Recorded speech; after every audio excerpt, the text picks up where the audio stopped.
Major funding for KPBS Evening Edition has been made possible in part by Bill Howe Family of Companies, providing San Diego with plumbing, heating, and air restoration, flood and remodeling services for over 40 years. Call 1-800-BILL-HOWE or visit billhowe.com. And by the Conrad Prebys Foundation, Darlene Marcos Shiley, and by the following.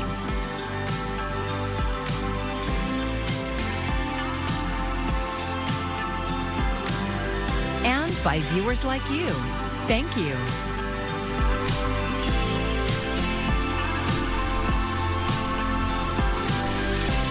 There's a local emergency in Escondido tonight over a homeless encampment along Escondido Creek. I'm Maya Trabulsi, and moments ago the City Council approved spending $4 million to deal with health and environmental risks in the area. And earlier today, dozens of people were cleared from the camp. As KPBS North County reporter Tanya Thorne tells us, there are only a few shelter beds available for them. Some people call this part of Escondido the jungle. But the people who have been camping here, whether for months or years, call it home. No one's going to get any help. No one's going to get off the street. They're just putting everyone that has made a home here and put them back on the street. This is the first time I've felt safe in 6 months that I haven't had to move. Angela Grell has been living in the homeless encampment near the Escondido Creek off Harmony Grove. On Monday morning, the area was swept after the city declared a local state of emergency. Service providers set up tents to offer resources. But Grell expressed frustration over the shortfall. Give us a couple days notice to get out of our homes that we've built over the last few months, and it's not right because there is no shelter. There's no place to put us. They have like goldfish crackers and water.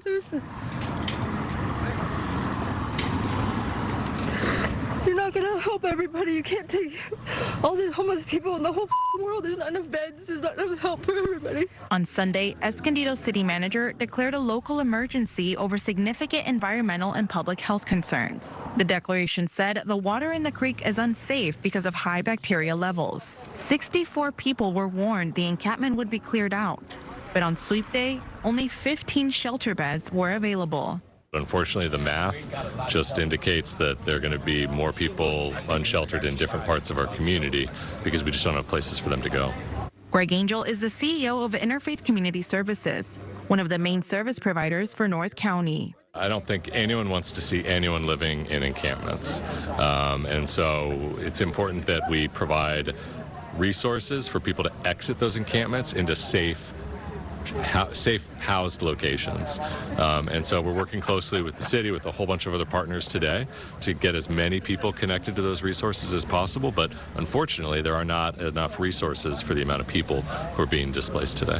Angel says Interfaith will be seeing an expansion of their detox beds, but that won't be happening until February. In the meantime, dozens of people cart their belongings, unsure of where they will sleep tonight. Tanya Thorne, KPBS News. Looking ahead to tonight, we're bottoming it out right in the mid-40s there along the coast. Well, partly cloudy skies, a little cool, but we're on a warming trend. Temperatures will start to see an uptick in the mercury here as we head into most of this week until we do have a cooler shot of air on the way. We'll break it all down for you coming up. The leader of San Diego's Commission on Police Practices has announced his resignation just 6 months into the job. KPBS's Scott Rodd reports the Police Oversight Board reviews misconduct complaints against officers and provides policy recommendations. As you can see, Paul Parker was named Executive Director of the Commission on Police Practices in June. He has a law enforcement background and previously led the county's Civilian Police Oversight Board. Now, Parker says the City Commission isn't a good fit. For one thing, he believes the 25-member board is too large and unwieldy. I think it should be probably no more than 15.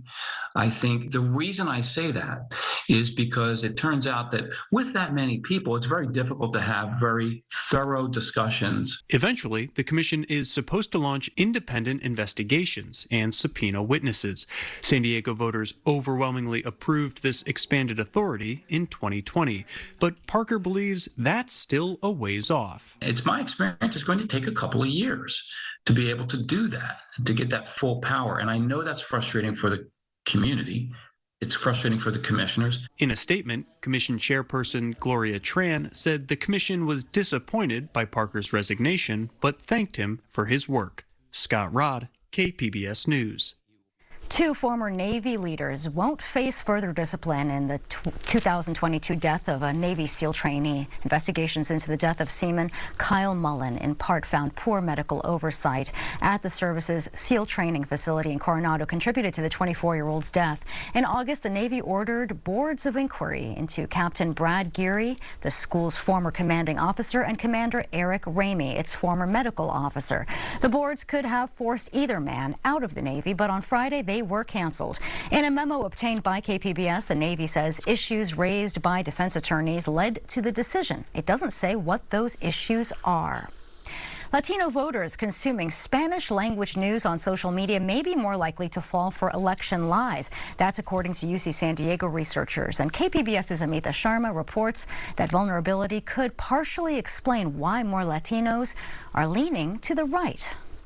Few voters escaped the onslaught of disinformation online this election season, but more so for people who consume Spanish language news from social media. That's because algorithms designed to fact-check are weaker for stories in Spanish. UC San Diego researchers recently studied the 2022 midterm elections. They found that Latinos who got news from Spanish-language social media were more likely to believe false political narratives than Latinos consuming information in English. Lead researcher Marissa Abrajano speculates on why. Having that medium of Spanish, especially for recent Latino immigrants, feels like it's a more trustworthy source.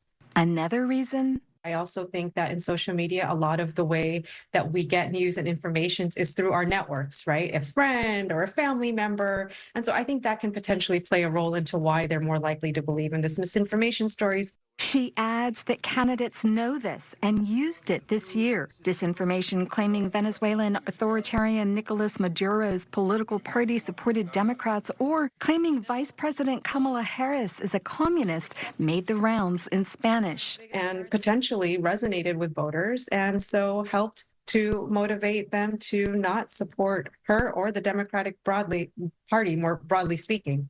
Initiatives such as Fact Chequeado have emerged to help Latino voters recognize disinformation. Amita Sharma, KPBS News. And this story is part of our Public Matters initiative. You can learn more about it on our website, kpbs.org/Public Matters. Some local families are preparing to welcome a Syrian family to San Diego in just a few days. The family of 7 has been in a Jordanian refugee camp since 2012. Their sponsor told our media partner KGTV that the father was arrested in a peaceful protest against Bashar al-Assad and was fired from his job. The man says despite Assad leaving Syria, he's still nervous about the unstable political situation there. They were approved to settle in San Diego after local sponsors raised $17,000 through the Welcome Corps program. It's been very nerve-wracking. Trying to get an apartment is really hard. We have to fill the basics of a house, community of people that are welcoming these refugees. The family is set to arrive on December 23rd. Their sponsor says she submitted an application for a 3-bedroom home. She also started a GoFundMe campaign to help pay for everything else. An unmarked graveyard in North County contains ancestors of a historic Latino neighborhood. KPBS SciTech reporter Thomas Fudge says now they're using technology to get a better idea of who made it their final resting place. It's down a hill from St. Teresa's Church in Del Mar, just north of Highway 56, a plot of land that was used and then forgotten for a very long time. Joe Beltran is 96 years old, and he remembers it from when he was growing up in La Colonia de Eden Gardens. Years back, when people died, this is where we came to bury them, you know. And after that, for a long time, nobody took care of this place, you know. Beltran describes La Colonia, founded in the 1920s, as a little Mexican village in what is now Solana Beach. The overgrowth that consumed the forgotten graveyard caught the eye of Armand Olvera, a member of St. Teresa's Church in the Knights of Columbus, about 20 years ago. The brush and everything was anywhere from 4 to 6 feet high. So you couldn't see anything in here. So as I came down the hill and I was walking through the cemetery, I tripped on one of the grave sites. And that was when a small community came together to clean up the cemetery and try to find out who was buried here. My great-grandma is in back of me over here in the back. My aunt is right there. My uncles are over there. Beltran returned to the place about 10 years ago when he visited with his son Michael, who remembers a moment from back then. My dad calls me over and says, I found my great-grandmother. And so that kind of, touched my heart and his. I could see the expression on his face, how glad he was to see her. So at that point, we kind of made it our duty to try to do something about this cemetery. Olvera says he found records at St. James Parish that indicated 83 people were buried there. So far, he says volunteers have found 57 grave sites, many of them unnamed. And the search is not complete because now they're looking below ground. Michael Beltran and the Knights of Columbus made contact with the company Michael Baker International, which agreed to do the work free of charge. And that's where Jimmy Daniels comes in. He's an archaeologist with Michael Baker, and that thing he's got that looks like a lawnmower is called ground penetrating radar, GPR for short. Daniels talks about finding anomalies underground. Sometimes they're tree roots or gopher warrens, and sometimes they're unmarked graves. There's definitely some unmarked graves that my preliminary kind of analysis of the data from a few weekends ago. But my goal is to process all of the data and look at it as a whole. Daniels has already marked several anomalies he found during a recent scan with pink flags. He says unmarked graves have a distinct radar signature, and they're easier to find when the person was buried in a casket. Above-ground evidence is also helpful to predict what you'll find below. Here's a row of burials. Here's an anomaly that doesn't have a marker. Maybe it matches up to the other anomalies that are in that row, and so we've got a burial there. Michael Beltran says the end goal is to identify all the graves and pay respects by putting up white crosses, even if you're not sure who the person is. He says stories from the community also come into play. He spoke with a woman who says she knows where her sister was buried. Maybe they can scan the area to confirm it. Another story tells of 2 infant twins who died and were buried here. The stories often come back to La Colonia and the families who came from that place and who still live in the San Diego area. For myself, it started off as a personal journey with my great-grandmother. But as more families have started to come down and help out, now it's turned into a community event.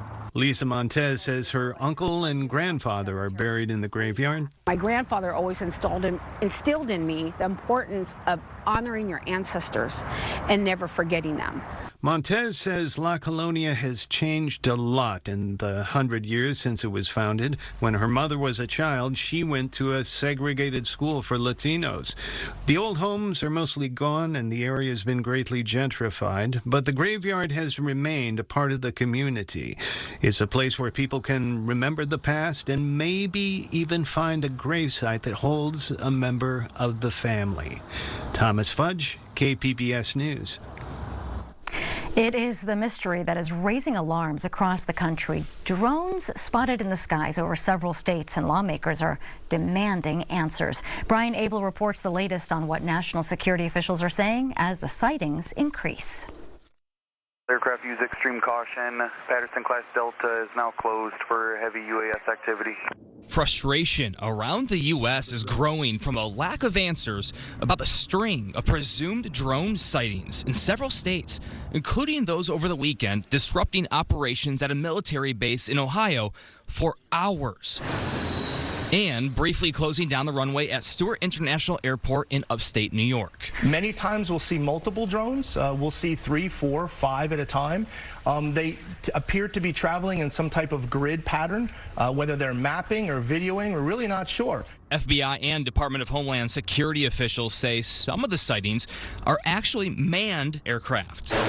The drones don't pose a security threat and are not from a foreign adversary. But if officials do know, they are not divulging the drone's origins. We have not seen drones turn their lights off in the dark. We have not seen drones penetrate restricted airspace. Those are two indicia that would give us a cause for concern. The explanations thus far are not sitting well with many elected officials, both at the state level and on Capitol Hill, where some have requested a briefing by Homeland Security. This is real, and so I am terribly concerned. We are pressing, and I'm looking for much better answers from the federal government than what I've been getting. In Washington, Brian Abel reporting. The holidays can be a magical time for families, but it can also be quite stressful, and that is backed up in a new poll from the National Alliance on Mental Illness. 68% of those surveyed reported feeling financially strained. 66% said they felt lonely this time of year. Our media partner KGTV talked to a psychologist who says he sees this all the time around the holidays. We see the levels of loneliness are increased because we're spending more time at home by ourselves. And those who are single, because of that, we see the depression rates go up. And he says parents also create a lot of stress by putting pressure on themselves to make the holiday special for their kids. So it is important to accept that what you can control and what you cannot, and remember to take time for self-care. Starting this week, the U.S. Department of Agriculture will expand nationwide testing of raw milk. This comes after samples from a California-based farm tested positive for bird flu last month. Patrick Cornell explains the risks of drinking raw milk. Raw milk is simply milk that has not been pasteurized, the process of heating milk to a high temperature, which according to the CDC removes disease-causing germs, yeasts, molds, and other harmful microbes. Contaminated raw milk can carry listeria, salmonella, and the bird flu virus. While some fans of the drink say there are various nutritional benefits, health experts disagree.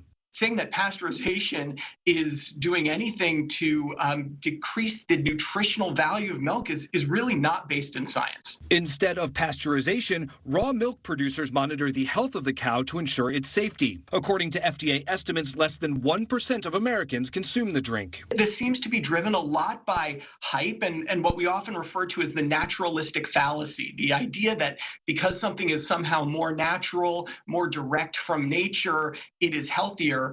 In this case, this is just really not true. A foodborne illness from raw milk can cause diarrhea, stomach cramping, and vomiting, according to the CDC. Children under the age of 5, adults over 65, pregnant people, and people with weakened immune systems are at the highest risk of serious illness. Most people get away with drinking raw milk like most people get away, driving without a seatbelt in their car. The problem is that sometimes you don't. And when you get in that accident, when you have that infected bottle of milk, you're going to wish it was pasteurized. For Health Minute, I'm Patrick Cornell. California is among the states that will take part in the first round of the new national milk testing strategy. Harborside Park in Chula Vista reopened today more than 2 years after it first closed. There are several upgrades, including a new mini soccer field and resurfaced basketball courts, renovated bathrooms, and a new park ranger station. The Chula Vista City Council first closed the park in August of 2022 so the city could evict dozens of unhoused people who set up an encampment there. As the months went by, city leaders started talking about closing the park permanently. Residents fought back, and late last year the City Council agreed to open it.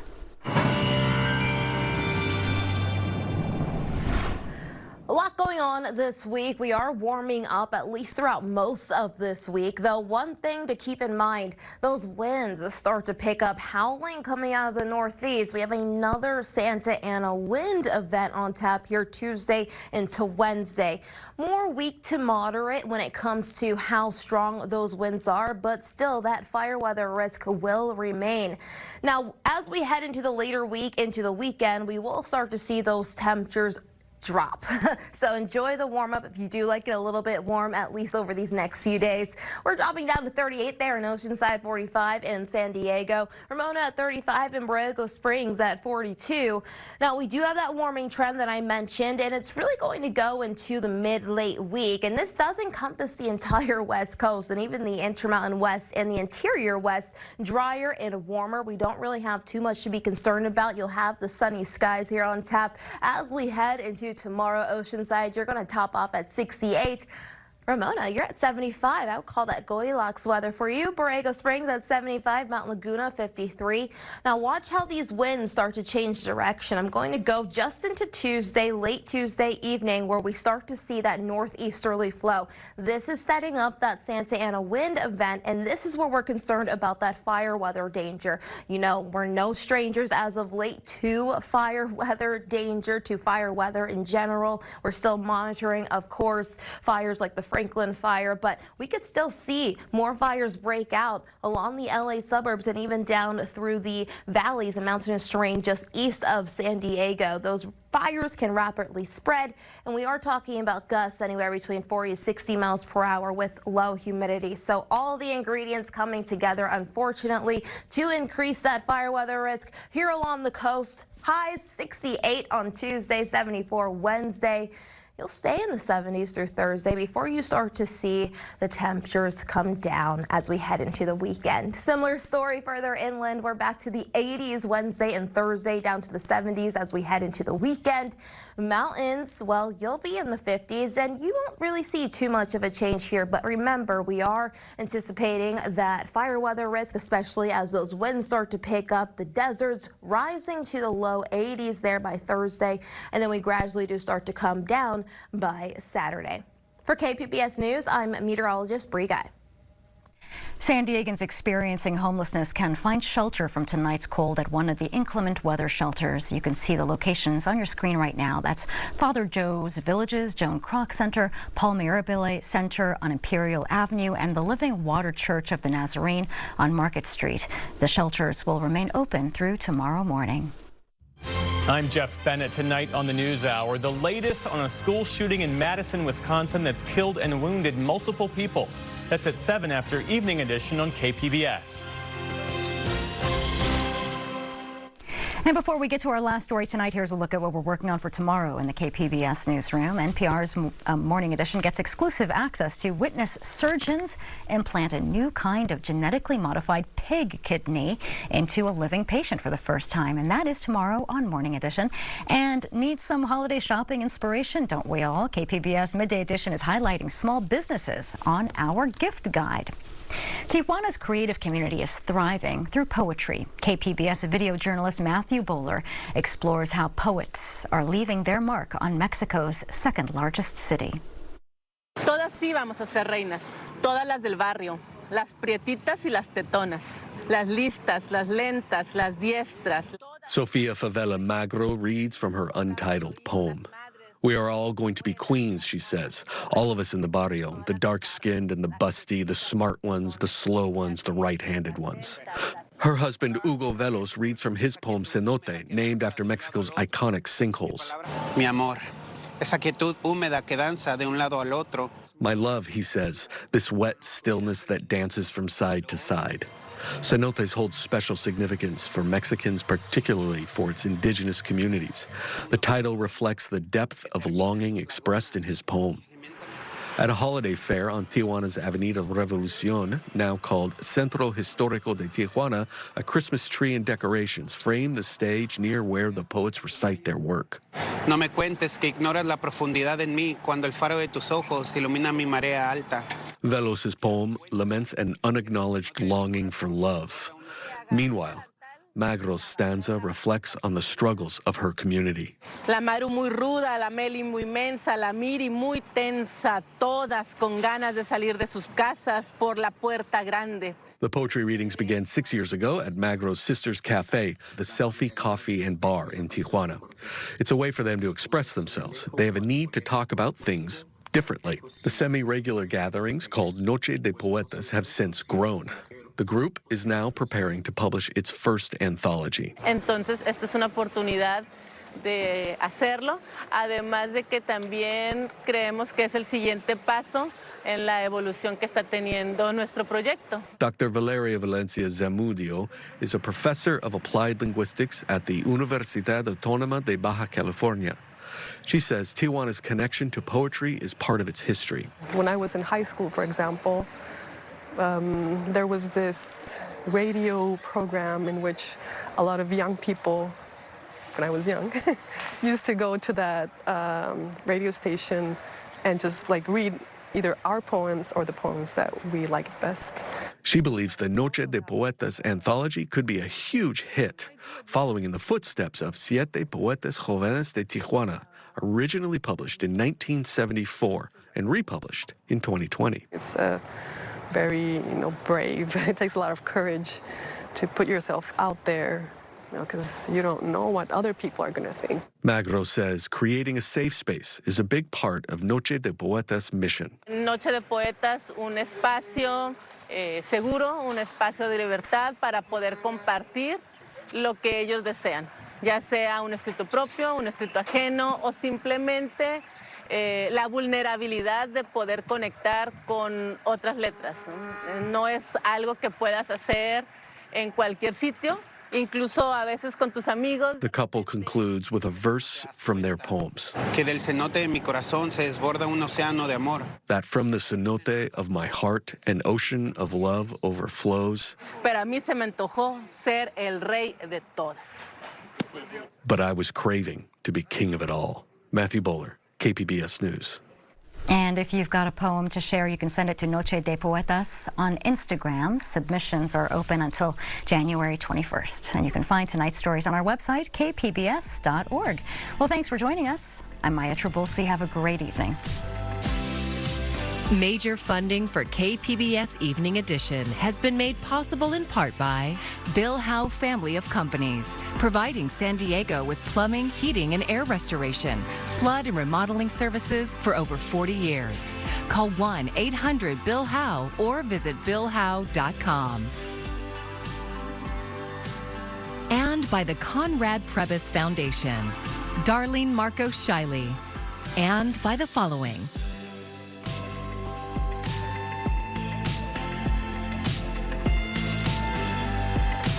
And by viewers like you. Thank you.